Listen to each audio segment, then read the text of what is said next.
will keep going down, and then that will happen.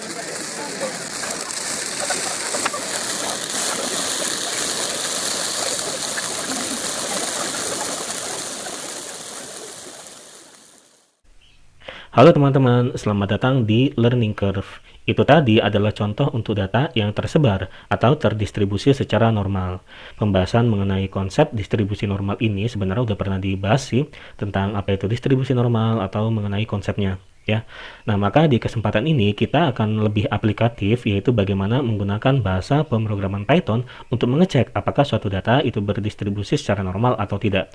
Oke, untuk mempermudah pengucapan, di sini kita katakan saja data yang berdistribusi secara normal, ini kita sebut saja sebagai data normal. Ya. Oke, kita akan lakukan ini seperti biasa di Google Colab. Kita menggunakan library NumPy, juga fungsi statistik yang kita impor dari library SciPy. Nah, di sini ada beberapa teknik atau tes yang akan kita gunakan. Ya, di sini kita menggunakan 5 saja.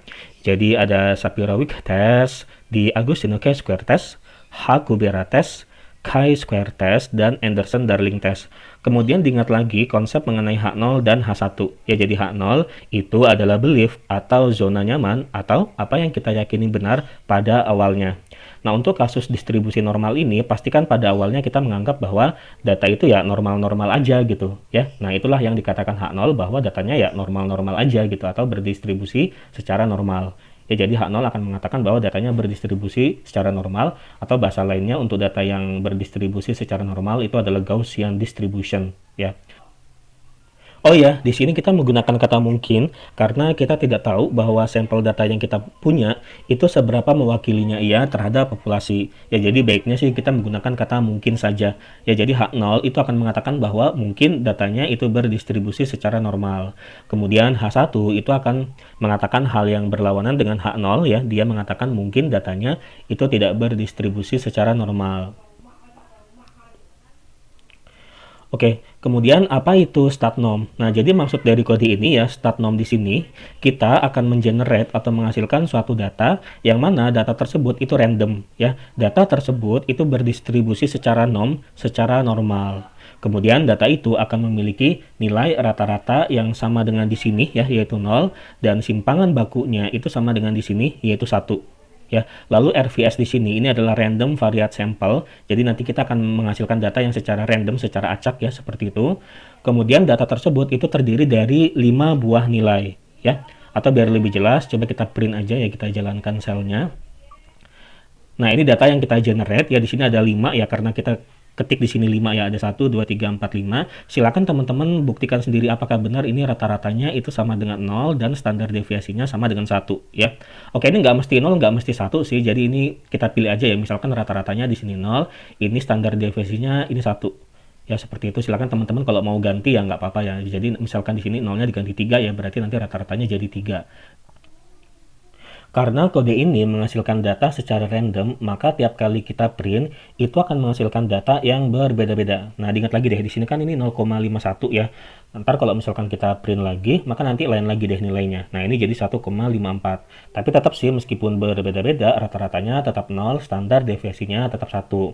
Nah, sekarang gimana caranya agar data saya dan data teman-teman itu sama? Maka ketik aja di sini np.random.sheet ya.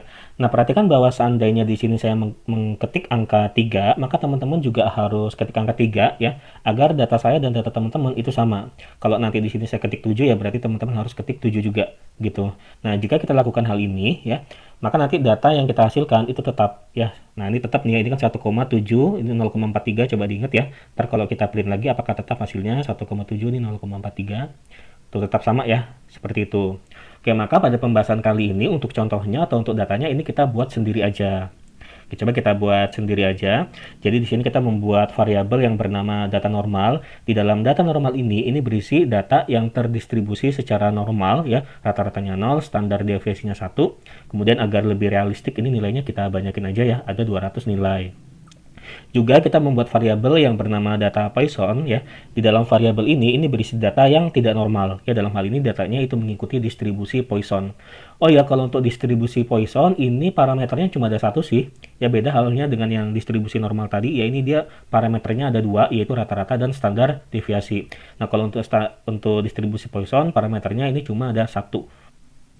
Atau mungkin akan dibuatkan nanti ya video pembahasan mengenai distribusi Poisson ini. Untuk sementara di sini kita setting aja parameternya itu sama dengan 3. Lalu di sini kita ketik aja 7 supaya data saya sama data teman-teman itu sama. Oke, kita jalankan selnya. Nah, sekarang kita masuk ke teknik yang pertama, yaitu tadi itu adalah Shapiro Weak Test. Nah, untuk melakukan Shapiro Weak Test ini di Python itu caranya gampang banget ya, tinggal ketik aja di sini stats.shapiro, kemudian kita masukin data yang kita pengen tahu normal atau enggaknya ke sini. Jadi kan tadi kita punya dua data nih ya, data normal sama data Poisson. Nah, misalkan kita pengen tahu ini data normal ini apakah dia berdistribusi secara normal ya. Nah, maka masukkan data normalnya ini ke sini, kemudian kita jalankan selnya. Nah, maka nanti si Shapiro ini dia akan mereturn dua buah nilai. Yang kiri ini adalah nilai statistiknya, yang kanan ini adalah nilai p-value-nya. Ya, misalkan yang kita jadikan pedoman ini nilai p-value saja ya. Nah, diingat lagi bahwa kalau p-value-nya itu lebih dari 0,05 maka kita akan menerima H0. Sebaliknya kalau di bawah 0,05 maka kita menolak H0 ya untuk menerima H1. Nah, di sini kita melihat bahwa p-value-nya itu adalah 0,26. Jadi kan di sini ini lebih dari 0,05 yang berarti bahwa kita menerima H0 ya, dan itu berarti data normal ini berisi data yang terdistribusi secara normal. Dan benar aja sih, soalnya kan tadi di sini data normal ini kita buat sendiri ya secara sengaja. Tadi variabel data normal ini kan ini berisi data yang terdistribusi secara norm ya, seperti itu. Jadi wajar aja kalau si Shapiro tadi ngasih tahu kalau p-value-nya ini di atas 0,05 ya, seperti itu. Jadi ya wajar aja sih ya. Kemudian kita akan mencari tahu apakah data Poisson ini berdistribusi secara normal atau tidak ya, maka dengan menggunakan Shapiro lagi. Jadi ketik aja di sini start Shapiro, lalu masukin aja data Poisson ini ya. Oke, coba kita print. Nah, di sini dia menghasilkan p-value yang wah ini kecil banget ya. Ini 2,05 kali 10 pangkat min 6. Ini kayak 2 dibagi 1 juta ya. Ini kecil banget. Nah, karena ini p-value-nya di bawah 0,05, itu berarti kita menolak H0 ya untuk menerima H1, yang berarti bahwa data Poisson ini berisi data yang tidak berdistribusi secara normal. Dan benar aja sih kan, jadi data Poisson itu tadi kita buat secara sengaja bahwa data Poisson ini berisi data yang berdistribusi secara Poisson ya, bukan secara normal, seperti itu. Makanya dia ngasih tahu kalau p-value-nya ini kecil banget di bawah 0,05. Oke, begitulah cara kita menggunakan teknik yang pertama ya, yaitu dengan Shapiro tadi. Kemudian yang kedua ini itu di Agostino Chi-square test. Tapi sebelum ke teknik kedua, ini kodenya kita kembangin dulu aja ya, soalnya kayaknya kodenya terlalu simple sih kalau cuma kayak gini doang ya.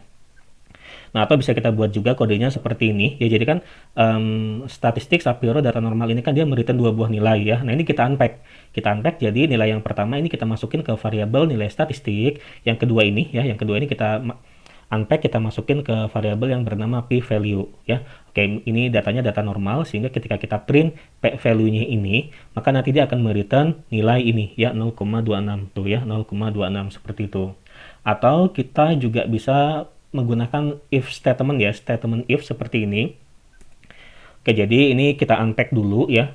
Lalu habis itu kita buat conditional if ya, seperti ini. Jadi nah, if p-value lebih dari 0,05, seandainya p-value-nya itu di atas 0,05 ya, maka nanti printlah karena nilai p-value-nya itu ini ya. Nah, maksud dari persen 2f di sini, ini nanti nilai ini akan tergantung dari p-value yang didapatkan ya. Jadi kalau misalkan p-value-nya itu didapatkan misalkan berapa ya, 0,26 gitu ya, 0,26 ya. Nah, maka nanti persen 2F-nya ini akan 0,26 ya. Jadi karena nilai p-value-nya sama dengan 0,26 atau lebih dari 0,05, maka gagal menolak H0. Gagal menolak H0 ya berarti kita terima H0 ya. Atau itu berarti mungkin datanya berdistribusi secara normal. Nah, agar yang persen 2F ini nilainya bergantung pada p-value yang didapatkan, maka di sini ketik persen p-value-nya ya. Jangan lupa persen p-value-nya ini diketik di sini. Seperti itu. Oke, kemudian seandainya kita Nah, else ya, jadi kan if, kemudian else. Nah, seandainya yang kita dapatkan itu tidak lebih dari 0,05, yakni di bawah 0,05, maka printlah perintah ini. Ya, jadi kita akan nge-print pernyataan seperti ini, karena nilai p value-nya itu sama dengan persen 2f ya. Oke, sekali lagi ini nanti tergantung dari p value-nya, yang persen 2f ini nilainya ya, yaitu di bawah 0,05, maka kita akan menolak H0 ya untuk menerima H1 gitu ya. Atau itu berarti mungkin datanya tidak berdistribusi secara normal persen p value, seperti itu.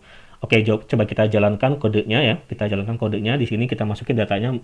Misalkan data itu adalah data Poisson ya, data yang tidak berdistribusi secara normal, maka seharusnya nanti yang ke print itu yang else ini ya, yang di bawahnya ini. Nah, ternyata yang ke print itu adalah karena nilai p value-nya itu 0,00. Oke, 0,00 ini tadi hasil dari yang ini ya teman-teman, yang data Poisson pakai Stat Shapiro tadi itu, yang kecil banget tadi ini ya, yang 2 kali 10 pangkat min 6 itu kan berarti sekitar 0,000006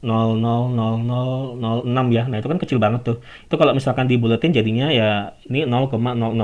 Nah, di sini kenapa ada 2 tempat desimal? Karena di sini saya ketiknya 2F ya. Makanya hasilnya 2 tempat desimal gitu. Jadi kalau dibulatkan hasilnya 0,00. Nanti kalau misalkan di sini persen 3F ya, berarti nanti di sini dibulatkan sampai 3 tempat desimal. 0,003 seperti itu ya. Oke, jadi ternyata yang keprint adalah karena nilai p value-nya itu kecil, yang di bawah 0,05 seperti ini, yaitu 0,00, maka kita tolak H0 dan mungkin datanya tidak berdistribusi secara normal. Teknik yang kedua yaitu K. D'Agostino Chi-square test. Teknik ini juga dapat kita gunakan untuk mengetahui apakah suatu data itu normal atau tidak, yaitu dengan mengecek ukuran skewness dan kurtosis suatu data. Apakah dua ukuran tersebut itu mendekati distribusi normal. Dan ternyata kodenya itu mirip banget ya, jadi mirip dengan yang ini tadi, yang Shapiro tadi ya, jadi seperti ini kodenya. Nah ini masih sama kayak yang tadi ya teman-teman, ini kodenya masih sama, hanya saja bedanya di bagian yang ini. Kalau tadi kan Stat Shapiro ya, nah ini untuk D'Agostino, ini Stat Normal Test ya. Nah ini bedanya ada di sini. Kemudian misalkan datanya yang kita masukkan data normal ya. Oke, coba kita print apakah nanti kita akan menerima H0. Karena datanya normal ya. Nah, hasilnya itu adalah karena nilai p value-nya itu lebih dari 0,05 ya, yaitu 0,31, maka kita gagal menolak H0 atau maksudnya menerima H0, maka mungkin datanya berdistribusi normal. Ya, nah ternyata ini caranya mirip ya, cuma beda di bagian sininya aja. Oke, kemudian untuk yang teknik selanjutnya yaitu kita akan menggunakan ini Hakubera ya, teknik Hakubera. Dan perhatikan bahwa teknik ini ya, ini hanya bekerja dengan baik itu ketika datanya lumayan besar, yaitu di dalam datanya itu mengandung nilai sebanyak lebih dari 2000 ya. Nah ini menjadi catatannya ya, seperti itu. Dan ternyata sekali lagi kodenya itu mirip ya, mirip kayak tadi. Nah ini kodenya masih sama kayak tadi yang D'Agostino sama Shapiro ya, cuman bedanya itu di bagian sininya aja ya. Kalau tadi D'Agostino kan ini normal test, kalau Shapiro ini Shapiro. Nah kalau Hakubera tinggal diganti aja di bagian sininya ya, jadi di sini ketik aja Hakubera seperti itu. Kemudian misalkan kita masukin datanya, itu data yang normal, apakah nanti kita akan menerima H0 ya. Oke, coba kita lihat hasilnya. Nah, ini kita akan gagal menolak H0 ya, menerima H0, mungkin datanya berdistribusi normal ya, seperti itu. Oke, ini teknik yang ketiga. Kemudian teknik yang selanjutnya, ke teknik yang keempat, yaitu kita bisa menggunakan chi-square.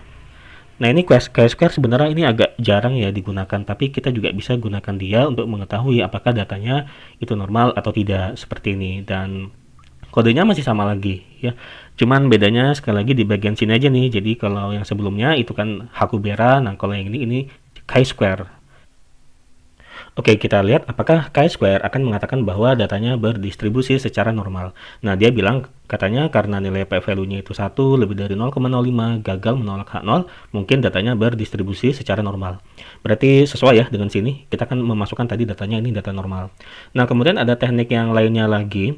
Teknik ini lebih sensitif ya untuk membedakan apakah data itu normal atau tidak, yaitu adalah Anderson-Darling test ya. Nah, untuk melakukan teknik ini caranya seperti ini. Tinggal ketik aja Stats Anderson ya, Stats Anderson, kemudian kita masukin data yang ingin kita tahu apakah normal atau tidaknya ya. Nah, di sini kita misalkan masukkan data yang normal, apakah nanti dia akan mengatakan bahwa datanya itu berdistribusi secara normal. Nah, ini bedanya dengan teknik-teknik yang lainnya. Kalau yang Anderson-Darling test ini dia mereturn ada banyak banget nilai ya. Ada ini nilai statistik, kemudian di sini critical value ya. Lalu di sini significant level ya. Nah, cara memahaminya seperti ini. Oke, ini kita permudah aja ya. Jadi kan dia return ada 3 nih ya. Kita buat lagi aja di sini dulu. Nah, di sini yang start Anderson normalnya kita taruh dalam variabel yang bernama hasil. Maka jika kita print hasilnya ya nanti akan return yang ini tadi kan ya. Nah, jadi kita permudah jadi seperti ini teman-teman. Nah, di sini kan dia return 3 nilai ya. Yang pertama ini nilai statistik. Jadi untuk mendapatkan nilai statistiknya, maka variabel hasilnya tadi ini kita ketik di sini ya, print hasil kemudian statistik. Oke, kemudian dia juga return nilai yang kedua yaitu critical value. Yang ini ada 0,565, 0,644 dan seterusnya. Lalu nilai yang ketiganya, oke, jadi ketik aja di sini hasil critical value ya untuk mendapatkan nilai-nilai yang ini. Kemudian untuk yang nilai yang ketiganya dia juga return ini signifikan level ya, ini ada 5 ya signifikan level yang di return ya, dan ada oh ya ini bukan 15 ya teman-teman. Kalau signifikan level itu ini dibagi 100 aja sih. Jadi 0,15, 0,1, 0,05, 0,025 dan 0,01 ya. Oke, kemudian jika kita ingin menghasilkan signifikan levelnya, return signifikan levelnya, maka variabel hasil tadi ini kita ketik di sini, kemudian signifikan level. Nah, coba kita print, maka nanti kan dia akan return 3 buah nilai tadi tuh. Nah, jadi cara bacanya atau cara memahaminya seperti ini teman-teman. Oke, kita refresh kembali aja ya tentang apa itu critical value dan signifikan level. Oke, ini adalah data kita, kemudian ada daerah yang diarsir yang warna biru seperti ini. Ini adalah daerah tempat di mana kita akan menerima H1. Kemudian ada daerah yang tidak diarsir ya, atau yang diarsir yang warna putih seperti ini. Ini adalah daerah di mana kita akan menerima si H0-nya ini. Kemudian ada suatu pembatas ya di sini ya. Nah, nilai yang menjadi pembatas antara yang diarsir yang warna biru ini dengan yang tidak diarsir ini disebut dengan nilai kritis ya, atau critical value. Maka dalam hal ini critical value-nya itu sama dengan 4 ya, karena kalau kita lihat yang nilai sama dengan 4 ini kan berada di perbatasan antara yang putih dengan yang biru ya, seperti itu. Nah, seandainya nih ya dalam penelitian kita mendapatkan nilai statistiknya itu misalkan berapa ya, 2 aja deh. Nah, perhatikan bahwa 2 ini kan kurang dari 4 ya. Nah, jika kita mendapatkan nilai yang sama dengan 2 ya, nilai statistiknya sama dengan 2, yang mana 2 ini kan berarti kita berada di daerah H0 ya. Nah, maka seandainya kita mendapatkan nilai sama dengan 2, itu berarti kita akan menerima si H0-nya. Sebaliknya, misalkan nilai statistik yang kita dapatkan itu berapa ya? Misalkan 5 nih. Nah, kalau 5 kan berarti kita berada di daerah yang warna biru ya. Nah, maka jika kita mendapatkan nilai statistiknya sama dengan 5, berarti kita akan menerima H1-nya. Dari sini dapat kita simpulkan bahwa seandainya nilai statistiknya ini kurang dari nilai kritis ya, berarti kan kita jatuh pada daerah yang warna putih ini ya. Jatuh pada daerah yang H0, maka kita akan menerima H0. Sebaliknya, kalau nilai statistik yang kita dapatkan itu lebih dari nilai kritisnya, maka yang kita terima itu adalah H1 ya. Nah, ini adalah konsep mengenai nilai kritis atau critical value. Oke, kita kembali ke Google Colab-nya. Nah, jadi gini, ini kan dia return nilai statistik ya, hasil statistik ini nilai statistik yang kita dapatkan di sini, nilai statistiknya ini 0,25. Nah, kemudian di sini critical value-nya di sini kan ada 5 ya, ada 0,565, 0,644 dan seterusnya. Nah, jadi cara bacanya seperti ini. Jadi nanti keputusannya itu ada 5 ya teman-teman. Seandainya kita bandingkan nilai statistiknya ini 0,25 dengan nilai critical value yang ini yang 0,565, berarti kan ini nilai statistiknya lebih kecil ya, lebih kecil daripada critical value yang ini. Itu berarti kita akan menerima si H0-nya ya, karena kita jatuh pada H0 region ya, kita jatuh pada daerah untuk menerima si H0-nya seperti itu. Bagaimana jika yang kita gunakan critical value-nya itu yang nih, yang 0,644? Hasilnya tetap sama karena nilai statistiknya ini 0,25 lebih kecil dari critical value-nya yang 0,644. Ya, dan ternyata ini 0,25-nya lebih kecil dari 0,77, 0,25-nya lebih kecil dari 0,9 ya, 0,25-nya lebih kecil dari 1,07 ya. Itu berarti di sini berapapun nilai critical value yang kita gunakan ya, maka nanti hasilnya akan tetap sama, yaitu kita akan menerima si H0-nya. Ya, seperti itu. Jadi keputusannya adalah kita akan menerima H0. Ya, jadi nanti ada 5 keputusan dan 5-5-nya itu semuanya kita akan menerima si H0-nya. Kita juga bisa menggunakan significant level untuk mengambil keputusan apakah H0 atau H1 yang akan kita terima. Nah, di teknik-teknik yang sebelumnya, kita kan menggunakan metode p-value, yang mana kalau p-value-nya lebih dari 0,05, maka kita terima H0, kalau di bawah itu, maka kita terima H1. Nah, yang 0,05 itu adalah significant levelnya. Nah, untuk significant level itu tidak hanya bisa kita gunakan yang 0,05, kita juga bisa menggunakan 0,15, 0,1, dan seterusnya. Nah, berarti kalau kita menggunakan significant level untuk pengambilan keputusan, ya apakah H0 atau H1, berarti kan kita kudu tahu P value-nya dulu. Sayangnya untuk yang metode Anderson-Darling test ini dia tidak mereturn nilai P value. Karena itu cukuplah kita menggunakan critical value aja sebagai dasar pengambilan keputusan apakah H0 atau H1. Ya, seperti itu. Nah, sekarang kita akan menggunakan if statement ya untuk teknik Anderson-Darling test ini. Nah, karena di sini kan nanti ada 5 critical value sama 5 significant level, maka nanti kita akan menggunakan looping ya, looping sebanyak 5 kali. Tetapi sebelum itu kita print aja dulu hasil statistiknya ya. Oke, hasil statistiknya akan kita print seperti ini ya. Jadi perintahnya seperti ini, pernyataannya seperti ini dengan nilai statistik yang sama dengan ini ya. Jadi nanti yang ini bergantung sama hasil statistik ini ya. Maka nah di sini kita akan mengadakan looping. Oke, for i in rank 5, jadi kita akan melooping sebanyak 5 kali, karena kan di sini ini nilai critical value-nya ada 5, significant level-nya itu ada 5, ya. Oke, for i in rank 5, significant level, critical value sama dengan, nah jadi untuk yang i sama dengan 0 ya, ketika indeksnya sama dengan 0, untuk i sama dengan 0, berarti kan nanti hasil significant level 0. Nah, hasil significant level 0, berarti kan nanti ini akan mereturn nilai ini, significant level ya, significant level di indeks yang 0 yaitu 0,15 ini ya. Nah, jadi 0,15-nya kita taruh dalam variabel significant level, kemudian hasil critical value 0, berarti yang critical value di indeks ke 0 itu nilainya yang di return itu adalah ini 0,565. Nah, kita taruh yang 0,565-nya ke sini ke critical value-nya. Ya, seperti itu. Kemudian nah, nanti ya seandainya hasil statistik yang kita dapatkan itu kurang dari critical value, berarti kan kita berada di daerah penerimaan H0 ya, maka print aja perintah ini ya, pernyataannya seperti ini, probably Gaussian. Oke, Gaussian itu jadi maksudnya datanya normal ya. Mungkin datanya normal dengan nilai critical value yang sekian ya, dan significant level yang sekian ya. Oke, ini critical value, significant level. Lalu seandainya else, seandainya tidak ya, seandainya hasil statistiknya ini tidak kurang dari critical value, maka yang kita print itu perintah yang ini ya, probably not Gaussian, mungkin datanya tidak berdistribusi normal dengan nilai critical value yang sekian, significant level yang sekian ya, seperti itu. Oke, jadi ini looping yang pertama. Untuk yang looping yang kedua berarti kan i-nya sama dengan 1, untuk looping yang ketiga berarti i-nya sama dengan 2 dan seterusnya. Oke, coba kita print. Ternyata hasil statistik yang kita dapatkan itu adalah 0,252. Nah, di looping yang pertama, maka didapatkan bahwa datanya itu berdistribusi secara normal ya, dengan critical value-nya itu yang 0,565. Nah, ini wajar ya teman-teman, kita mendapatkan data yang berdistribusi secara normal, karena kan di sini nilai statistiknya itu lebih kecil daripada critical value-nya. Kita jatuh pada daerah penerimaan H0 ya. Ini untuk significant level ketika i-nya sama dengan 0 ya, ketika indeksnya sama dengan 0, yaitu significant level ketika indeksnya sama dengan 0, yaitu adalah ini ya, 0,15 ya, seperti itu. Kemudian ini di looping yang kedua, ketiga, keempat, kelima dan seterusnya. Ternyata di sini kita mendapatkan hasil yang sama, yaitu sama-sama menerima H0 ya. Jadi 5 keputusan, 5-5-nya itu menerima H0 ya, seperti itu. Nah, oke, jadi kan di sini kita udah banyak banget nih menggunakan beberapa teknik. Mungkin ada pertanyaan, terus kita baiknya pakai teknik yang mana ya? Nah, jadi di sini kalau dari yang saya baca, itu teknik yang sering dipakai itu adalah teknik yang ini ya, Shapiro-Wilk test. Ya, kemudian untuk yang Anderson-Darling test, ini dia dari yang saya baca, ini lebih sensitif ya untuk membedakan atau untuk memberitahu kita itu datanya normal atau tidak. Ya, seperti itu. Oke, beginilah teknik-teknik yang bisa kita gunakan untuk mengecek apakah data itu normal atau tidak. Sebenarnya masih ada lagi ya, dan itu juga udah pernah dibahas sebelumnya, kayak misalkan untuk yang Kiki plot ya, Kiki plot dan kernel density estimation, itu plot-plot yang bisa ngasih tahu kita apakah datanya itu normal atau tidak.